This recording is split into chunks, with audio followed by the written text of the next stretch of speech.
Για τον Αριστοτέλη, και αυτό πρέπει να το προσέξουμε, πολιτική και ηθική δεν διαχωρίζονται. Σήμερα δυστυχώς αυτό που βλέπουμε παγκοσμίως, γιατί όχι και στη χώρα μας και παγκοσμίως, είναι ότι έχουν πάρει συνήθως διαζύγιο αυτοί οι δύο χώροι, πολιτική και ηθική. Να τα λέμε, δεν πειράζει, πρέπει να τα λέμε. Στον Αριστοτέλη όμως, αυτοί οι δύο χώροι είναι άρρηκτα δεμένοι μεταξύ τους και συνάμα συνδέονται άμεσα με το δίκαιο, τον νόμο και την κοινωνία.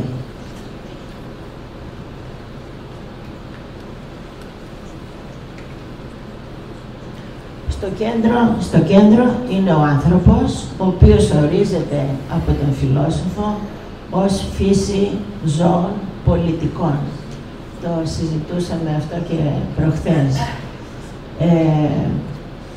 Ο άνθρωπος, λέει, είναι ένας περίφημος ορισμός του Αριστοτέλη, είναι ζώων φύση, από τη φύση του πολιτικών. Τι σημαίνει αυτό?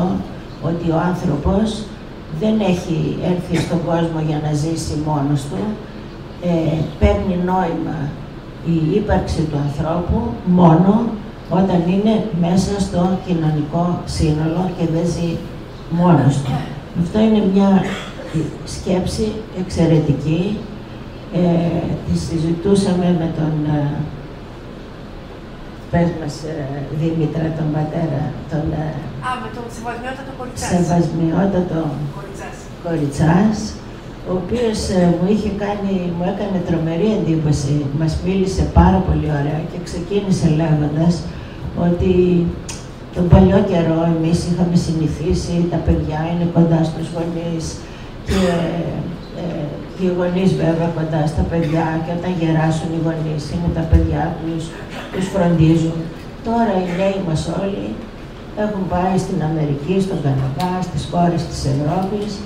Έχουν χάσει αυτή την έννοια που υπήρχε πάντα στην παράδοσή μας, ότι πρέπει ο ένας να βοηθάει τον άλλο.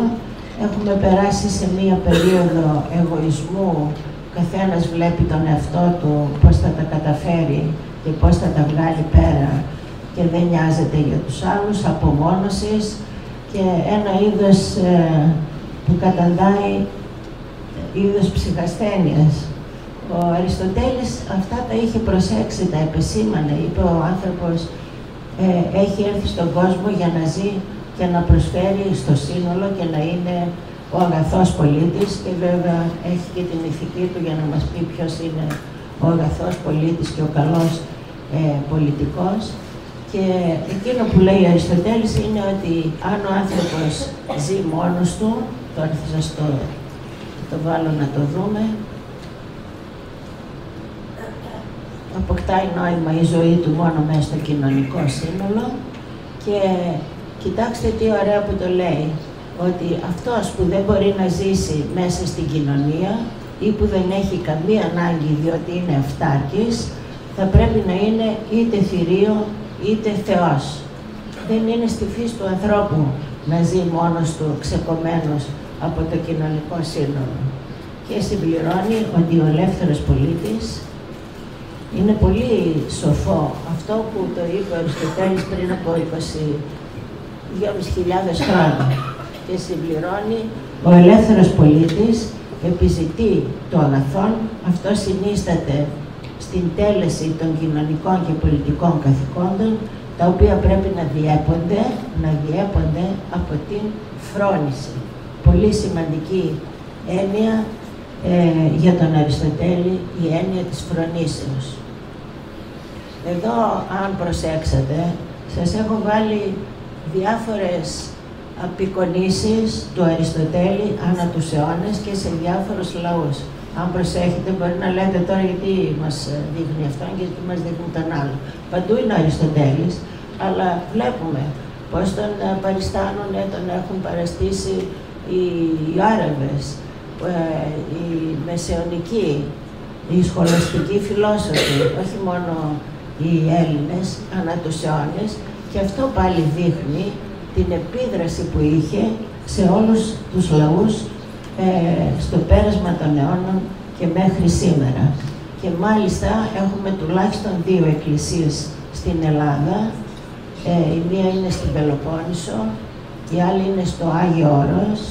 Δεν ξέρω αν έχετε υπόψη σας. Στη Μεγίστη Λάμπρα. Βρήκαμε εμείς με τον σύζυγό μου, ο οποίος είναι Βυζαντινός αρχαιολόγος, μια άλλη εκκλησία στη Σιάτιστα, αν την έχετε υπόψη σας. Στη Μονή Φιλανθρωπινών αυτό.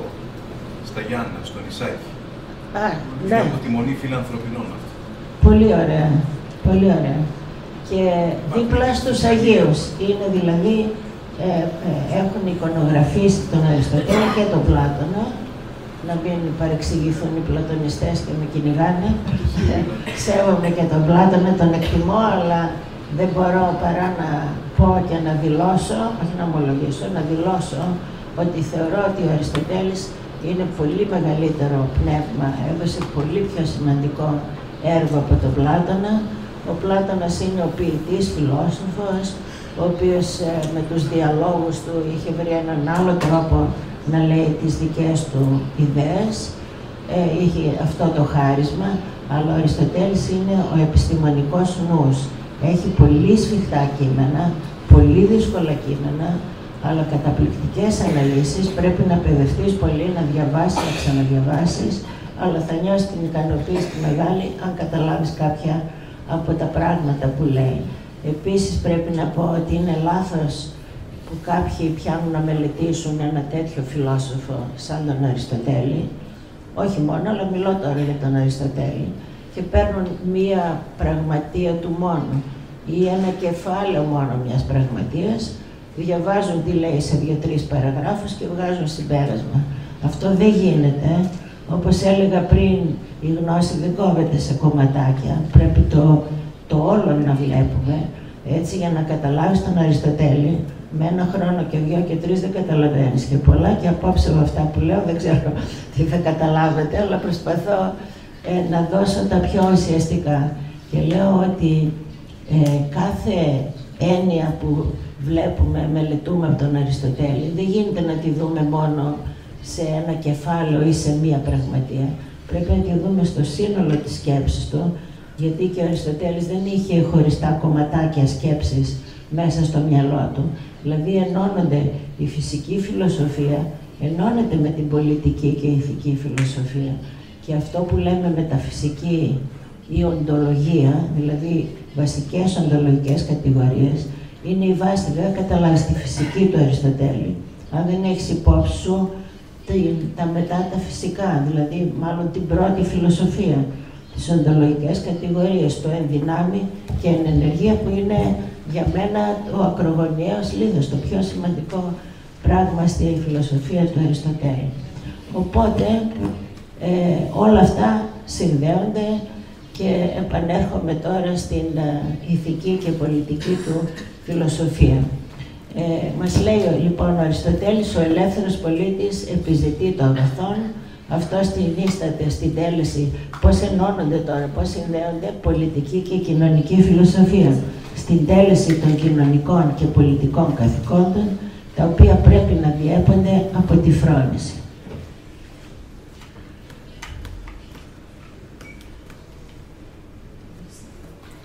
Και έτσι μέσα στο έργο του, έννοιες όπως η αρετή, η ευδαιμονία, η σοφροσύνη, η φιλία, είναι πολύ σημαντικές έννοιες για να μπορέσουμε να καταλάβουμε το ηθικοπολιτικό μοντέλο του Αριστοτέλη. Αυτά το ξαναλέω και νομίζω πρέπει να το λέω, είναι ενωμένα.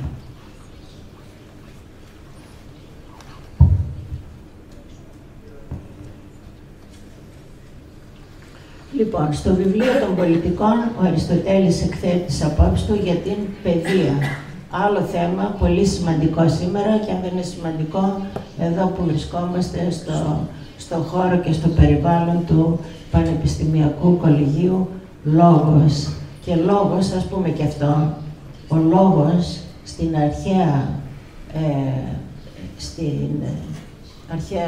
στα αρχαία ελληνικά, δεν είναι μόνο ο λόγος στη γλώσσα, και αυτό αν το προσέξετε, είναι πολύ σημαντικό. Είναι και αυτό που λέμε σήμερα ορθός λόγος. στα γαλλικά raison, στα αγγλικά reason, ορθός λόγος, το λογικό. Άρα υπάρχει μια πολύ στενή σύνδεση ανάμεσα στο λόγο ως γλώσσα και στο λογικό. Και στον Αριστοτέλη σίγουρα αυτό το συναντούμε, οι ορολογίες που χρησιμοποιεί, η ίδια η γλώσσα που χρησιμοποιεί, τι είναι το μέσο για να εκφράσει πολύ σοβαρές, πολύ σημαντικές έννοιες και να δώσει και τους κανόνες της λογικής και όλα τα άλλα στα οποία αναφέρθηκα. Τώρα, στο 8ο βιβλίο των πολιτικών, ο Αριστοτέλης εκθέτει τις απόψεις του για την παιδεία και υποστηρίζει ότι το κράτος πρέπει να έχει ένα εκπαιδευτικό σύστημα. Κοιτάξτε πότε τα έλεγε. Και ότι είναι καθήκον του νομοθέτη να το φροντίζει. Να φροντίζει το εκπαιδευτικό σύστημα. Εκεί ο Αριστοτέλης αναζητά την καλύτερη παιδεία. Τι είναι, ποια είναι αυτή η παιδεία. Και σήμερα την αναζητούμε, αλλά δεν τη βρίσκουμε. Και γίνονται, δώστε και γίνονται νομοσχέδια. Κάθε κυβέρνηση που αλλάζει, αλλά όχι μόνο κάθε κυβέρνηση, και κάθε υπουργός παιδείας που αλλάζει, κάνει νέο νομοσχέδιο και μετά αρχίζουν οι αντιδράσεις και μετά αρχίζουν αυτά που συμβαίνουν δυστυχώς σήμερα στα πανεπιστήμια. Είναι πάρα πολύ σοβαρό θέμα αυτό και ο καθένας που έχει μια αρμοδιότητα πρέπει να το αντιμετωπίζει πάρα πολύ σοβαρά. Ποια είναι λοιπόν, ρωτάει εκεί ο ίδιος ο Αριστοτέλης, η καλύτερη παιδεία. Και πιστεύει, μας δίνει και κάποιους κανόνες, τι βλέπει ο ίδιος, τι πρέπει να περιλαμβάνει η παιδεία. Πιστεύει ότι η παιδεία των νέων είναι θεμελιώδης προϋπόθεση για το ασφαλές μέλλον τους. Αυτό είναι πολύ, πρέπει να το προσέξουμε. Δηλαδή, καταρχήν, και σήμερα που γίνονται τα διάφορα προγράμματα και οι νόμοι και τα λοιπά, το θέμα είναι να μην δίνουμε μόνο εκπαίδευση στους νέους, γιατί έχουμε δύο λέξεις, εκπαίδευση και παιδεία. Ο Αριστοτέλης όταν μιλούσε για παιδεία, δεν είχε στο νου του αυτό που γίνεται τώρα με τη λεγόμενη εκπαίδευση, όπου ο στόχος είναι να δημιουργηθούν οι προϋποθέσεις για να γίνει ο νέος ικανός στα πρακτικά θέματα να διεκπεραιώσει ένα επάγγελμα.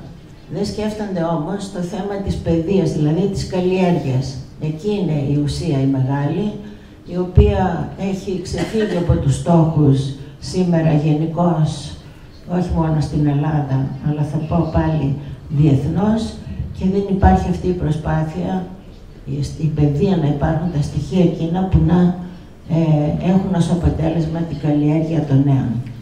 Το χαρακτηριστικό του εκπαιδευτικού προγράμματος που προτείνει ο Αριστοτέλης είναι η μεγάλη έμφαση στην ολόπλευρη και ισορροπημένη ανάπτυξη.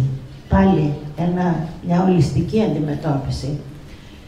Λέει ότι πρέπει να υπάρχει τουλάχιστον για τις μικρότερες ηλικίες παιχνίδι, φυσική αγωγή, μουσική οπωσδήποτε. Η μουσική καλλιεργεί το πνεύμα και το χαρακτήρα, συζήτηση και μελέτη της επιστήμης και της φιλοσοφίας. Όλα αυτά έχουν τη θέση τους στη διαμόρφωση του σώματος, του νου και της ψυχής. Τρία πράγματα πρέπει να μας ενδιαφέρουν. Και τα τρία είναι σημαντικά. Το σώμα, ο νους και η ψυχή. Δεν είναι χωριστά. Ολιστική πάλι είναι η αντιμετώπιση. Είναι τρεις βασικοί παράγοντες που πρέπει να επιδιώκουμε να τους καλλιεργήσουμε όσο μπορούμε καλύτερα. Όλα αυτά συμβάλλουν στην επίτευξη του απότερου στόχου. Επίτευξη του απότερου στόχου. Ποιος είναι αυτός ο απότερος στόχος για τον Αριστοτέλη? Στο πρώτο βιβλίο των Ηθικών Οικομαχίων προσπαθεί ο Αριστοτέλης να βρει αυτόν τον απότερο στόχο της ηθικής ζωής και καταλήγει στο συμπέρασμα ότι ο στόχος αυτός είναι η ευδαιμονία. Εδώ πάλι οι λέξεις και ο λόγος, η γλώσσα. Τι είναι η ευδαιμονία? Έχουμε σήμερα, όταν βλέπουμε, δεν θέλω να πω μεταφράσεις, δεν μου αρέσει να λέμε μεταφράζουμε τα αρχαία ελληνικά, γιατί Η ίδια γλώσσα είναι, δεν πρέπει να το λέμε αυτό. Λέμε η απόδοση, πρέπει να λέμε, η μεταφορά. Η απόδοση της λέξης ευδαιμονία είναι η ευτυχία. American Dream. Το American Dream. Ναι, happiness στα αγγλικά, αλλά η ευδαιμονία είναι πολύ πιο ουσιαστική ιδέα, λέξη από τον όρο happiness, ευτυχία και το American Dream. Εντάξει, πάμε να τα αναλύσουμε, ποιος ξέρει τι θα βρούμε. Λοιπόν, είναι πολύ πιο βαθιά η σημασία της ευδαιμονίας και πιο ουσιαστική. Και πάλι σήμερα αυτό που κυνηγάμε δεν είναι την ευδαιμονία με τη βαθιά της έννοια, αλλά την επιφανειακή ευτυχία. Άλλα πράγματα οδηγούν στην απλή ευτυχία και άλλο στην ευδαιμονία.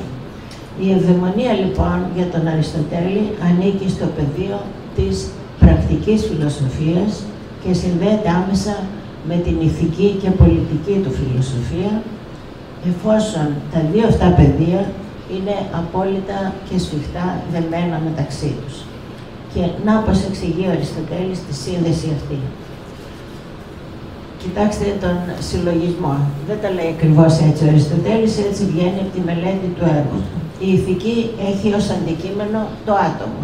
Όταν κάνουμε ηθική, εδώ θα μας πείτε, Πάτερ, και εσείς, αν συμφωνείτε. Η ηθική έχει ως αντικείμενο το άτομο. Η πολιτική, τη σχέση του ατόμου με την κοινωνία, τους πολίτες, με το δίκαιο και τον απότερο σκοπό του κράτους. Έχει ευρύτερο η πολιτική.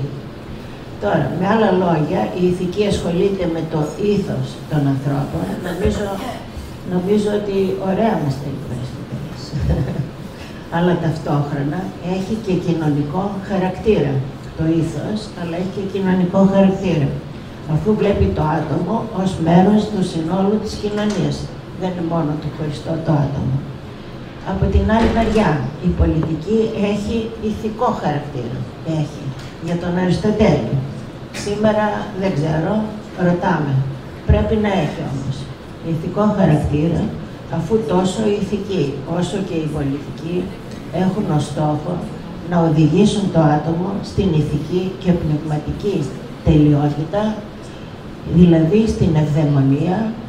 Ποιος άλλος όρος είναι πολύ γνωστό σήμερα, αρχαίος ελληνικός όρος, χρησιμοποιείται έτσι ως κάτι μοντέρνο, το ευζήν. Θα το βρείτε σε διαφημίσεις ή για προϊόντα, ή τώρα δημιουργούνται αυτά γυμναστήρια ή κάτι, δεν ξέρω, κλαμπς και αυτά, για το ευζήν.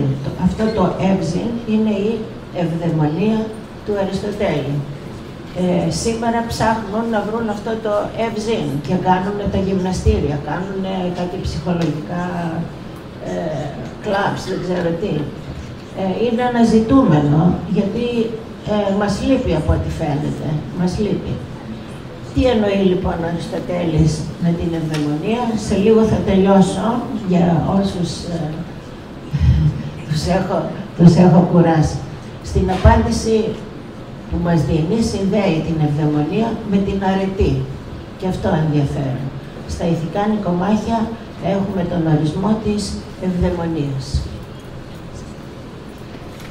Ευδαιμονία είναι η ενέργεια της ψυχής σύμφωνα με την τέλεια αρετή. Ενέργεια, βλέπετε, συνδέει η ευδαιμονία με την αρετή.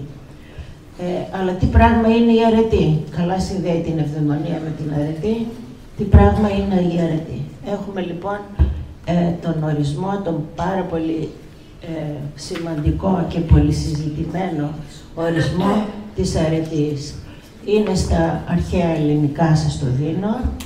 Δεν το έχω μεταφέρει στα νέα ελληνικά.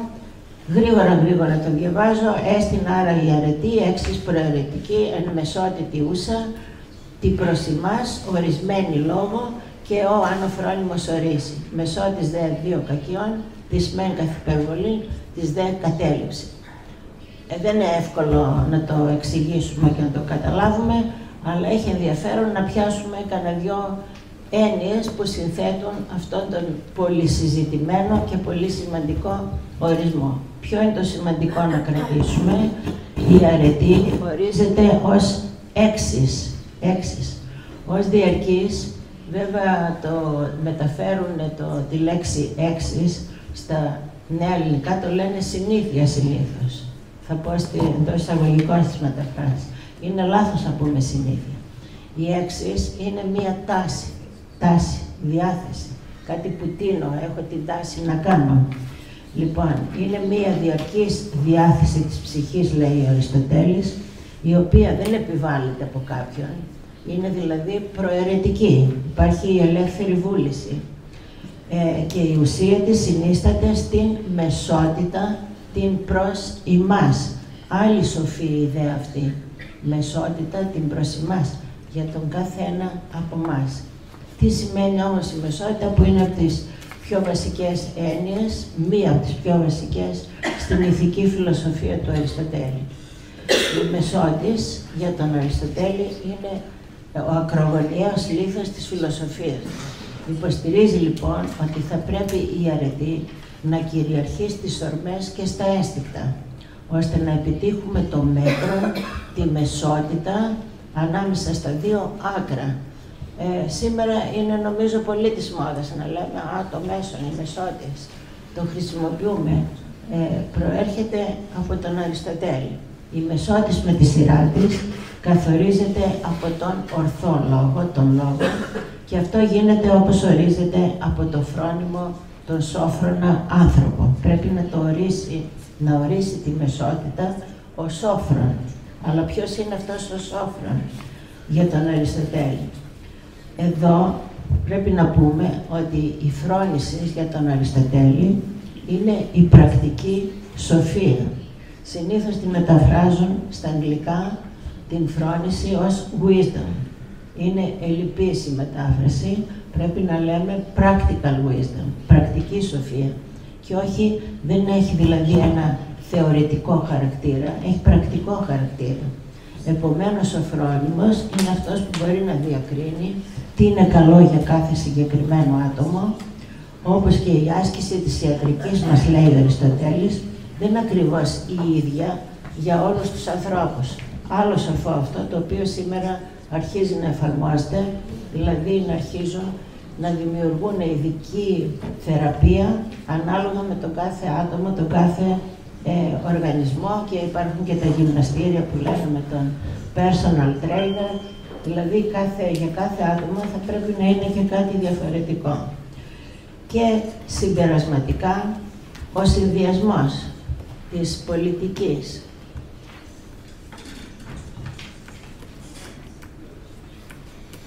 τα είπαμε αυτά. Η μεσότης, ο συνδυασμός της πολιτικής μας ζωής με την ηθική και πολιτική ζωή θα μας βοηθήσει να πετύχουμε τον απότερο σκοπό της ζωής, που είναι η ευδαιμονία, το ευζήν. Η ευδαιμονία δηλαδή είναι αποτέλεσμα του συνδυασμού διαφόρων βασικών παραγόντων, όπου οι τρεις πυλώνες είναι η πολιτική, η ηθική και η θεωρητική μας ζωή. Πολιτική, ηθική και θεωρητική ζωή. Εδώ πρέπει να προσέξουμε, σύμφωνα με τον Αριστοτέλη, ο μόνος τρόπος για να επιτευχθεί αυτή η σύνδεση είναι μέσω της παιδείας. Αυτό οι Υπουργοί Παιδείας να το έχουν υπόψη τους. Είναι ένα εξαιρετικό μήνυμα για τον 21ο αιώνα, καθώς τα πράγματα στις μέρες μας δεν φαίνεται να πάνε και τόσο καλά. Η επιδίωξή μας για την ευδαιμονία, όπως την εννοεί ο Αριστοτέλης, την απειλούν κάθε είδους κρίσιμα προβλήματα, κλιματική αλλαγή, περιβαλλοντικές απειλές, πανδημίες, οικονομικές κρίσεις, ανισότητα πλούτου, κοινωνικές ανισότητες κάθε είδους, τεχνολογικές ανατροπές, τεχνητή νοημοσύνη, οι ομότητες των πολέμων.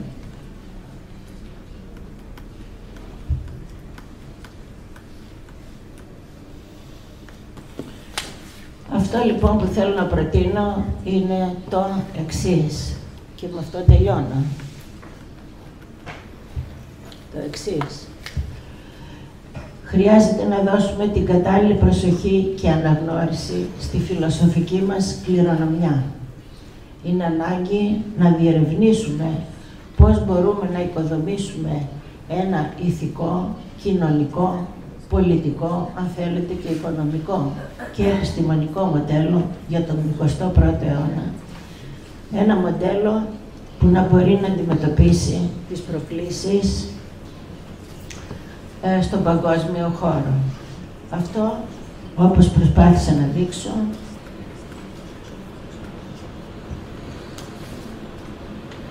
έχει πολλά να αντλήσει από την διδασκαλία του Αριστοτέλη σε όλους τους τομείς, όπου έχει δημιουργήσει ένα πραγματικά αξεπέραστο για την αξία, τη διαχρονικότητα και επικαιρότητά του έργο.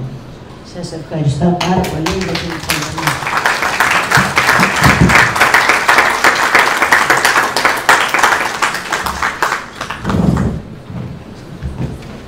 Ευχαριστούμε πολύ την κυρία Σφενδώνη Μέντζου για την πολύ ενδιαφέρουσα ομιλία, που είναι πνευματικός καρπός πολύχρονης έρευνας και μελέτης πάνω στο έργο του Αριστοτέλη. Ήταν τιμή μας που παρευρέθηκε εδώ σήμερα. Δική μου τιμή. Δεν ξέρω αν θέλει κάποιος να πάρει το λόγο.